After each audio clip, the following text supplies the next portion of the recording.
My name is Ryan and I'm 32 years old. I've always believed that betrayal comes from strangers, that it knocks from the outside, not from within. But nothing prepared me for what happened when the two people I trusted the most decided to twist the knife together. My wife. And my brother. Before continue, please like this video and subscribe to my channel. That's free and only way to support us. Thank you. I wasn't born into luxury. I wasn't the golden child. In fact, I was the kind of kid who wore hand-me-downs that weren't even from his own family. My parents weren't poor, but love wasn't something we had much of. Especially not between me and my younger brother, Darren. Darren was the charming one. The golden hair, the smirking confidence, the kind of smile that made old ladies and teenage girls alike melt. Me? I was the one who fixed broken furniture and kept receipts for every dollar I ever spent. Even as kids, he'd lie, cheat, and steal, and somehow still get dessert at dinner. I thought he'd grow out of it. I really did, but he just grew better at hiding it. And me? I grew more naive, more trusting, more hopeful. That's the thing about family. You forgive, even when it makes you look stupid. I met Emily when I was 26. I just landed a job at an architecture firm, finally something stable after years of late-night freelancing and eating noodles from a cup. She walked into my life like spring after a long brutal winter. Wild brown curls, eyes that didn't just look at you, they read you. And somehow, she read me right. Emily didn't fall for my money, because back then I barely had any. She fell for my quiet. My calm. At least, that's what she told me. And I fell for her chaos. Her unpredictability. The way she laughed too loud in restaurants and talked to plants like they were co-workers. When we got married, everyone said we were perfect. That opposites attract, that we balanced each other. I didn't see the cracks back then. Or maybe I did and just painted over them with hope. Darren was at our wedding. Late, of course.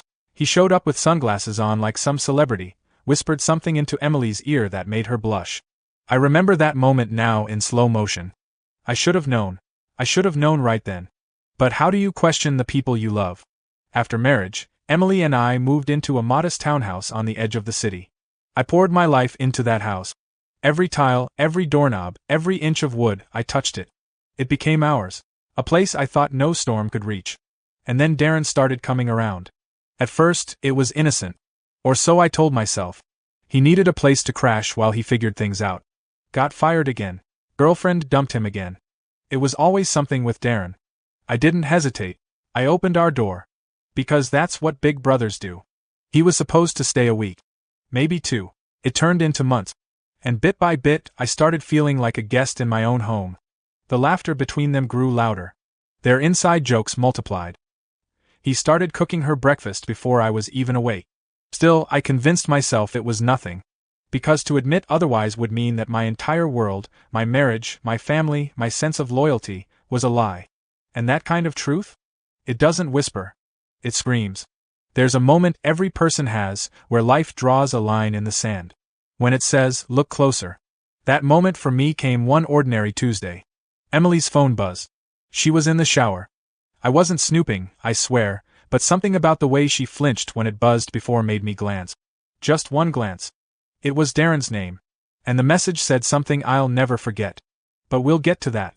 Because what came after changed everything. The message said just 4 words.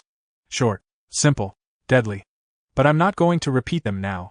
Because the weight of those words didn't hit me all at once. No, they unfolded slowly, like a match dropped on dry grass. You don't see the fire instantly, but by the time you do, everything's already burning. I put the phone down. Didn't unlock it. Didn't snoop further. My hands were cold, and my throat was suddenly dry, like I had swallowed a whole beach. I heard the water shut off in the bathroom, and a part of me, a stupid, hopeful part, wished it was all in my head. She stepped out wrapped in a towel, smiling like she had nothing to hide. She kissed my cheek. Her skin smelled like lavender. That night I couldn't sleep. I stared at the ceiling, counting every crack. Listening to every sound from the hallway. Darren was still awake. I could hear the faint hum of his late-night video games, or maybe a call. My gut twisted. Now, let me be clear, I'm not the jealous type. I don't throw tantrums over likes on Instagram or guy friends texting my wife. I'm not that insecure. But this was different. This wasn't paranoia. This was a storm I could feel coming before the thunder even rolled in. Over the next few days, I paid attention. Not because I wanted to, but because my brain wouldn't let me look away anymore. They didn't touch. They didn't flirt in front of me. It was smarter than that. But you can feel tension in a room like static before lightning. The eye contact that lingered a second too long. The way her laughter changed when he spoke. Her phone that suddenly never left her side. And Darren. Darren played dumb like he always did. Like a golden retriever wagging its tail while chewing through the sofa cushions. So I decided to test them. I told Emily I had a weekend conference out of town. She nodded too quickly, too casually. I kissed her goodbye Friday morning and left. Except I didn't leave. I circled around the block, parked 3 streets over, and waited. You ever sit in a car for hours, heart pounding like it's trying to break out of your chest? It's not glamorous like in movies. It's hot. Suffocating. You second-guess yourself 100 times. Maybe I'm wrong. Maybe I'm just broken. Then you see it. He walked out to the porch. Shirtless. Coffee in hand. My coffee mug. My stomach twisted like a cheap roller coaster. Then Emily came out. In her robe. Hair messy, sleepy smile. She leaned into him. He brushed something off her cheek. And I knew. No more doubts. No more wishful thinking. No more benefit of the doubt. They were sleeping together. In my house. In my bed. While I was still paying the damn mortgage. I should have confronted them right then and there. Banged on the door. Thrown punches. Demanded answers. But instead, I drove away. And something in me changed that day. Something cold. Something sharp. I wasn't going to scream. I wasn't going to cry. I was going to plan. Because the best revenge doesn't come fast. It comes quietly. While they're still laughing. The thing about betrayal is. It doesn't end with the act. It keeps echoing in your head like footsteps in a hallway long after the lights go out. Every laugh they shared became an insult. Every whisper a knife in my ribs. But I didn't let it show. I walked back into my own house that Sunday night like I had actually just returned from the conference. Emily greeted me at the door in her usual hug, too long, too tight, like she was trying to erase something. She asked how it went. I said it was productive. She smiled. I smiled back. It was the first lie I told after learning the truth. But it wasn't the last. I played the role of the clueless husband like I was born for it. Darren stayed his usual charming, free-loading self, lounging on my couch like he paid rent in smirks and sarcasm. I started collecting small things. Not evidence, no, not yet, but behaviors. Habits. Darren always left his phone face down when Emily was around. She always took showers right after texting someone. They thought they were subtle. And I let them. You know what's wild? When you pretend to be blind, people walk around naked. I started being extra generous. Bought Darren a new set of headphones when his broke. Gave him the good side of the couch. Let him eat the last slice of pizza. It confused him. He started thanking me awkwardly. Emily. She started looking guilty. But guilt is just fear wearing perfume. It fades fast. Inside though, I was seething. I imagined every possible scenario. What if I exposed them in front of everyone? What if I sent screenshots to her parents? What if I beat the hell out of my own brother and walked away from it all? But nah, that would be too easy. They deserved something more permanent. So, I started building a trap. At work, I told my boss I was looking for investment properties. Played it cool. I had some savings set aside for a vacation, maybe a baby someday, ironic, right? But instead, I used it to quietly buy a small apartment. Nothing fancy, just enough to live in. Then I started removing things from the house. Slowly, carefully. My favorite books. My passport. My important documents. My backup laptop. Stored them all in the new apartment like puzzle pieces I'd need later. Emily never noticed. She was too busy living in the fantasy of our marriage while sneaking behind it. Darren never noticed either. He was too busy trying to be the star of his own secret soap opera. I told them both I was working late more often. Sometimes overnight. Tight deadlines, I said. Lie. I was staying at the new apartment. Testing it. Setting up cameras. Making sure everything worked. Because when it all came crashing down, and oh, it would, I needed a place to watch the ruins from, popcorn in hand. One night, I forgot my phone on the kitchen counter. I saw Emily glance at it like it was a loaded gun. She picked it up, looked at the lock screen, then placed it down exactly how she found it. But her fingers were shaking. She knew I knew something. And I wanted her to. Just a little. Just enough. The tension in our house became thick enough to chew. We weren't living anymore, we were pretending. Darren, idiot that he is, kept playing his role without realizing the curtain was about to fall. It was like watching two people dance on a frozen lake. They didn't know where the cracks were, But I did. And I was the one stomping in silence, waiting for the ice to break. By now, I wasn't just living in two places. I was living in two identities. At home, I was the kind, exhausted husband, trying to keep our marriage afloat. I smiled at Emily like she hadn't burned everything we built. I laughed at Darren's jokes like he wasn't sleeping with my wife behind my back. Outside, I was the architect of destruction. The best part? They had no idea. One morning, Emily asked if I was okay. Said I looked tired. I told her it was just stress at work. But really, it was because I had stayed up all night printing out screenshots, bank statements, email threads, and calendar entries. See, Emily had been a little too careless with her devices. And Darren? Please. The man used the same password for everything. Like a toddler with a toy safe. I didn't even need to hack anything, I just guessed. Every kiss emoji, every sneaky plan to meet while I was away, every little secret, I collected it all. Not just for evidence, but for leverage. I wasn't just going to leave them. I was going to leave them in ruins. But before I dropped the bomb, I wanted to make them sweat. So, I started playing a new game, Paranoia. It started small. A little misplaced item here and there. I swapped Emily's shampoo with a different brand she hated. She asked if I did it, I said no, maybe Darren used it? She paused for a second. Next, I started leaving anonymous notes on her desk at home. Just words like loyalty or you think no one knows? Typed in bold, clean font. She thought it was a prank from work. I acted confused. Suggested maybe she was overthinking. Then I made Darren's life slightly more uncomfortable. Moved his gaming console to a different room when he wasn't home. Deleted his saved progress in one of his favorite games. Set his alarm to ring 2 hours earlier. Petty? Yes. But effective. They both started walking on eggshells. The silence in the house turned loud. Emily started snapping at small things, the dishes, the thermostat, the laundry. Darren became more withdrawn, watching me with suspicious eyes like I had grown fangs. But I never raised my voice. Never accused. I just smiled. That was the part that drove them crazy. One evening, I walked into the living room while Emily was texting. She jumped like I had caught her stealing. I just said, "Relax, babe. You okay?" She forced a smile and said she was fine. Then she went to the kitchen and stood there for 15 minutes pretending to stir an empty cup. Darren came home that night and barely said 2 words to me. When I offered him pizza, he looked like I had just offered him a live grenade. I was loving every second. I knew exactly when I'd strike Emily's birthday. It was only a week away. The perfect day. The one day she would expect love, affection, gifts. And instead, I'd give her reality. But before that, I had one more move to make. I asked Darren if he could help me plan a surprise party for Emily. He looked like he had swallowed a cactus. His face twitched. His hands fumbled with his phone. But he said yes. He had to. I dragged him through every step. Cake options, decoration ideas, even a fake reservation at her favorite restaurant. I made him lie with me, and watching him squirm while doing it was better than therapy. Emily, meanwhile, pretended she didn't know anything. But she started dressing better around the house again. Wearing my favorite perfume. Cooking my favorite meals.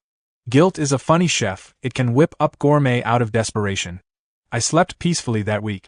Because I knew the countdown had begun. They thought I was blind. But I wasn't just watching. I was directing the whole damn play. Emily's birthday landed on a Saturday. Perfect. That gave me all day to prepare the surprise. And by surprise, I mean total emotional annihilation disguised as celebration. The house was spotless. Balloons hung. Candles were lit. I even baked a cake myself, something I hadn't done since our first anniversary. Chocolate. Her favorite. A symbol of sweetness layered with rot. Darren was jumpy all morning. He kept texting someone in the bathroom, probably her, trying to coordinate their little charade. He asked if we were still doing dinner reservations. I told him yes. Even dropped the name of a made-up restaurant to make it believable.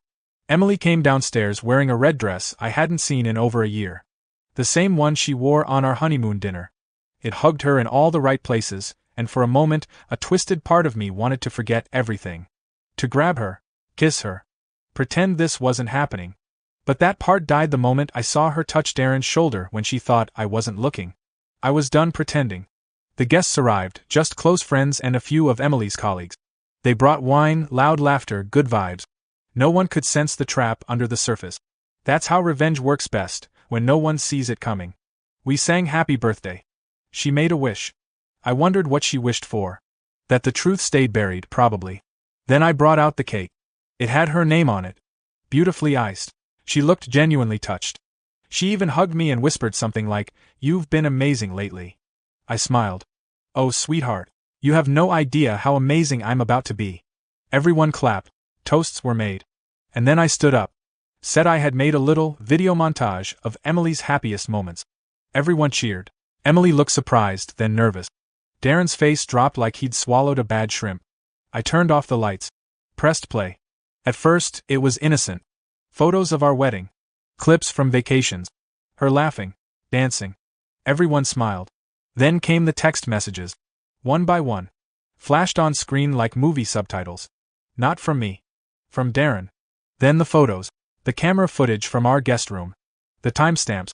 The embrace. The kiss. Her voice saying things I never thought she'd say in our house. Silence. No one blinked. Someone dropped a wine glass. Emily gasped. Darren bolted up, white as death. The room went from warm to Arctic in seconds. Then I turned the lights back on. And just stood there. No yelling. No cursing. Just me, smiling like the director at a film premiere. Emily opened her mouth. No words came out. Darren looked like he wanted to disappear into the floor. I thanked everyone for coming. Said the party was over. Guests left in silent shock. One woman patted me on the shoulder like I was a widow. Another just mouthed, "Oh my God," and walked out shaking her head. Emily tried to speak. I walked past her. Darren reached out to grab my arm. I laughed. Laughed so hard I nearly fell. Then I looked at both of them and said the only words I would say that night. "Get out." I didn't shout. I whispered. And somehow, it was louder than any scream could have been. They left. No shoes. No bags. Just two traitors holding each other like that would make it better. And me? I sat down. Poured myself a drink.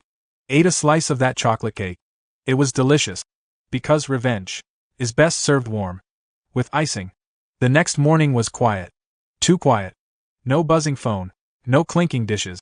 No fake laughter echoing down the hallway. Just me. Alone. And for the first time in a long time. I felt peace. But that kind of peace doesn't last long. Because traitors don't go down without a fight.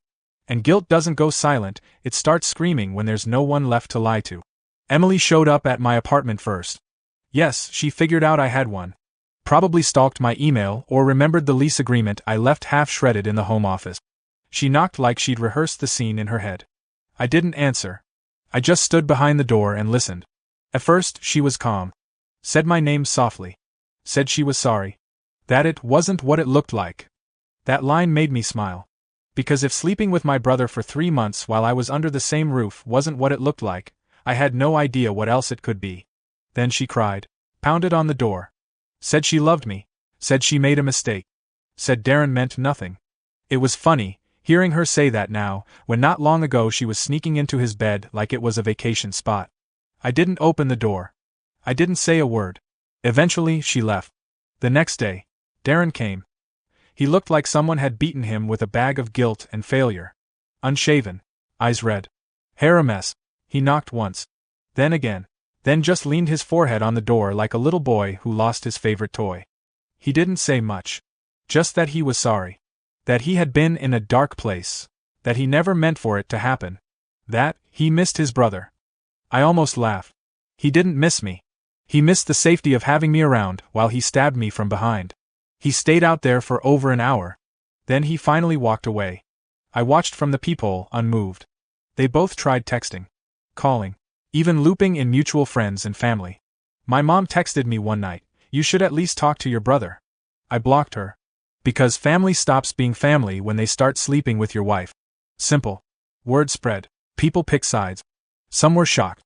Some weren't. Apparently, Darren's reputation wasn't as squeaky clean as I thought. One of his ex-girlfriends even messaged me saying, "Now you know how I felt." I didn't reply. But it felt like justice had been doing squats. I got a lawyer. Quietly. Started divorce proceedings. Transferred joint account. Changed passwords. Blocked access to everything. Left Emily with nothing but a suitcase and a list of her own lies. She begged. She cried. Said she'd go to therapy. Said she'd wait for me. Said she understood my pain. But the thing about understanding pain? You earn it when you bleed. Not when you fake a band-aid. Darren tried showing up to my job once. I told security to remove him.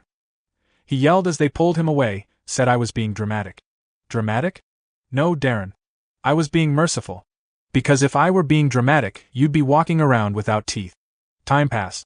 Weeks turned into months. And you know what? I started to smile again. Not out of spite, but out of freedom. I no longer had to wonder who I was sleeping next to. I no longer had to share my roof with a snake in human form. I redesigned the apartment, took up boxing, got promoted, traveled solo for the first time in my life. Emily tried sending me a letter. Handwritten. Smelled like the perfume she used to wear. I burned it. Not out of anger, but because some bridges don't deserve to be burned in fire. They deserve to drown. In silence. They say rock bottom is the foundation on which you rebuild. They're not wrong. After everything collapsed, I thought I'd feel empty. Lost. Like I'd have to piece myself together like broken glass. But I didn't. I felt clean. You see, when two people betray you like that, your wife and your own brother, it does something to your brain. It burns away the fantasy. The illusion. You stop romanticizing loyalty. You start prioritizing peace. I moved into my new apartment full-time. Slept better. Ate better. Breathed better. No more wondering who was texting my wife at 2 a.m. No more listening to fake giggles from the living room. No more pretending I was happy while slowly bleeding inside. I upgraded everything. The couch. The desk. Even the mattress. Not because I needed to, but because I deserved to. I replaced every item that had been tainted by her hands, by his scent, by their lies. Call it petty. I call it closure. I went to therapy once. Didn't really work for me. The therapist asked, "How does this make you feel?" I said, "Like burning everything they've ever touched." She blinked, scribbled something. I never went back. Instead, I started boxing. Joined a gym. Took all that rage, all that betrayal, and let it fuel my fists. My trainer once asked me, "You got a fight coming up?" I said, "Already fought it. Just knocking out the ghosts now." I met people. New people. Real people. Women who didn't lie. Friends who didn't smile while stealing your life. I didn't date at first. Didn't trust anyone. But eventually, I met a woman named Leah at a local cafe. She asked if the seat was taken. I said no. She ordered black coffee. No sugar. Like me. We talked for hours. She didn't ask about my past. I didn't offer it. It felt good, like dipping your feet into water you weren't sure was warm. And maybe it was too soon. Maybe not. But for once, I didn't care. I let myself feel something again. Not love, not yet. Just possibility. Meanwhile, Darren and Emily? They imploded. Word spread faster than wildfire in a dry forest. Friends ghosted them. Family avoided them. Darren lost his job. Apparently, one of his coworkers had seen the birthday presentation and shared it with HR. Emily? She moved in with a friend. Got dumped by Darren shortly after. That didn't shock me. Loyalty between traitors doesn't last, it's built on fantasy, not foundation. She tried to apologize again through a mutual friend. Said she was depressed. Lost weight. Cried herself to sleep. I nodded. Then ordered dessert. Darren, on the other hand, went full self-pity mode. Posted cryptic stories on Instagram. Some wounds never heal. Sometimes the ones closest to you cut the deepest. Oh, the irony. The boy had the audacity to act like he was the victim. I didn't block him. Nope. I wanted him to see me winning. New job. New apartment. New smile. New woman. He watched it all unfold, the same way I watched him destroy what we had. But unlike him, I built something better. Because that's the final stage of revenge. Success. Not rage. Not violence. Just rising while they sink. You ever watch a fire burn from a distance? It crackles, pop, flickers. But you don't feel the heat. That's what it felt like watching their lives fall apart from my window. One day, I got a message from a mutual friend. Said Darren had applied for a job at a mid-sized startup in the city. Tech support role. Something basic but steady. I almost ignored it. Until I saw the company name. And I smiled. Because I knew someone who worked there. Someone who owed me a favor. I made a few calls. Nothing shady. Nothing illegal. Just a quiet conversation with HR. Passed along a few details. Not the whole story, just enough. That he had a habit of mixing personal relationships with professional spaces. That he once slept with his own brother's wife. That sometimes trust is a liability in a small team. They thanked me for the heads up. He didn't get the job. Later, he posted on LinkedIn about how people sabotage success out of jealousy. Jealousy? Please. Jealousy implies you have something worth envying. Emily wasn't doing much better. I found out she had applied to volunteer for a women's advocacy nonprofit. The kind that helps victims of infidelity and betrayal. The irony nearly killed me. So I did what any good ex-husband would do. I sent the organization a kind, respectful message. Included some anonymous screenshot. No names, just facts. They politely declined her application 2 days later. Her friend posted a meme that said, "Let the past go. Everyone makes mistakes. Yeah. Some mistakes come with receipt. And I kept every single one." You might ask, was I bitter? Nah. This wasn't bitterness. This was pruning. Removing weeds from the garden so real things could grow. By now, Leah and I were seeing each other regularly. Nothing official. No labels. Just two people trying to breathe after choking on their past. She once asked me what happened with my last relationship. I told her, let's just say it ended with fireworks and a cake. She laughed. Didn't ask further. She respected the silence. That's how I knew she was different. Meanwhile, Darren reached out again, this time with something that almost made me feel sorry for him. He said he was thinking of leaving town. Starting fresh. He asked me if I could just talk to him before he left. Said he wanted closure. Closure? That's rich. I typed out a response. Then deleted it. Because silence? It's a language they don't understand. And nothing hurts more than being ignored by the person you once betrayed. Especially when they're thriving. So I didn't reply. I just went on with my day. Made coffee. Went to the gym. Took Leah to a jazz bar she liked. And when I checked Instagram that night, I saw Darren's story. A photo of an empty suitcase. Caption, "New chapter." He had no idea I wrote the ending. I used to think healing was loud. That it meant crying in showers. Screaming into pillows. Tearing down photos, deleting memories, blocking every trace. But healing isn't loud. It's boring. It's quiet mornings with coffee. It's going a whole day without thinking about them. It's deleting old pictures without feeling anything. It's peace. And peace is the loudest silence you'll ever know. You see, revenge wasn't the goal anymore. That had passed. I'd already watched Darren spiral, watched Emily beg, watched both of them lose the life they thought they'd stolen from me. The real victory? Was becoming someone unshakable. I looked in the mirror one morning and realized I wasn't just moving on. I had moved up.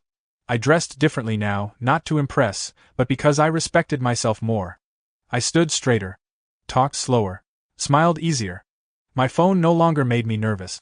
My home no longer felt haunted. My heart no longer carried dead weight. And the best part? I didn't trust less, I just trusted better. People always say betrayal breaks you. It doesn't. It carves you. It slices away the weakness. It shapes the edges. It teaches you how to protect your peace like it's sacred, because it is. When Leah and I sat down to talk about us, I didn't panic. I didn't overthink. I didn't project my past onto her. I just told her the truth. I'm still healing, but I like where this is going. And she smiled. Said, then let's keep going. Simple. No drama. No mask. No secret texts in the bathroom. Just honesty, the one thing I used to beg for in a house full of lies. One night, months later, I walked past the old townhouse. Just curiosity. Lights were off. A real estate sign out front. Empty. I stood there for a while. No anger. Just memory. That place had been hell once. But now it was just a house. 4 walls. A locked door. I whispered a quiet thank you into the night. Not for the betrayal, no. But for what it taught me. Because I know now. Love doesn't cheat. Loyalty doesn't sneak. And real family doesn't share your bed with your wife. Pain doesn't make you wise. But surviving it does. I wasn't the same man who got cheated on, lied to, and humiliated. I was better. Sharper. Wiser. Free. If you've ever been betrayed. By the one you kissed goodnight. By the one you called your blood. By the ones who swore they'd never hurt you and then did. This chapter's for you. Not the version of you that cried. Or the one who couldn't sleep. Not even the one who smiled through gritted teeth while your heart split open quietly under the weight of lies. No. This is for the version of you that came after. The one who woke up one day and realized. You're still standing. Let me tell you something they don't teach you in self-help books. The people who betray you aren't always monsters. They're cowards. They don't cheat because you're not enough. They cheat because they're not enough for someone like you. Let that sink in. Darren didn't ruin my life, he freed me from a fake brother. Emily didn't destroy my marriage, she rescued me from spending more years in a lie. Sometimes, betrayal is the fire that burns down a house made of paper. And once the smoke clears, you build something stronger. Brick by brick, woord by woord, step by step. You stop blaming yourself. You stop trying to make sense of nonsense. And you stop letting broken people make you feel like you're the one who needs fixing. I've had people tell me I was too harsh. That I should have forgiven. That everyone makes mistakes. Yeah? Let them forgive cheaters then. Let them kiss the same lips that lied to them. I chose peace over poison. And I'd choose it again. Because when you choose yourself, not in some cliché Instagram quote kind of way, but truly intentionally, the world shifts. You attract better. You speak clearer. You sleep deeper. And the people who betrayed you? They never get to sleep the same again. Because deep down, they know. They lost someone who would have never done to them what they did to you. So if you're watching this right now and your heart feels heavy and your trust is shattered and you feel like you're not enough, let me remind you. You are. You always were. And your story? It doesn't end with betrayal. It begins with rebirth. And trust me, the best revenge isn't making them cry. It's never needing to. Please like this video and subscribe to my channel. That's free and only way to support us. Thank you.